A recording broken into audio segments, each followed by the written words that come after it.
60 je tulang boleh tarik daripada daging. Family platter ni 4 orang boleh lagi makan. Kalau tengok pada makanan tadi memang terliur kan. Vibe dalam dia selesa lah kalau nak makan dengan keluarga. Bawa anak kecil pun okey je. Sedikit pencerahan Family platter yang dapat prime ribs full slab 800 gram tadi $60. Sebab sini vibe Texas BBQ bar.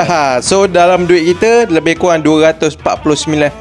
Grill lamb dapat 2 keping. Grill chicken yang empuk ni pula dapat 2 keping juga. Siap ada cup spaghetti creamy. Okey apa? Tadi kan ada tunjuk sekali BBQ loaded fries pickles 2. Ini semua nama dia Jolly Holiday Platter. Semua yang ada dalam video adalah family platter. Tapi kalau nak half boleh ambil couple platter. Dia bahagikan kepada 2. Tapi lah kan dia punya prime ribs tu memang betul-betul empuk, sangat lembut. Tak tahu berapa lama dia smoke tau. Masak pakai asap bukan api. Texas BBQ bun ada dekat Cyberjaya dengan Ceras.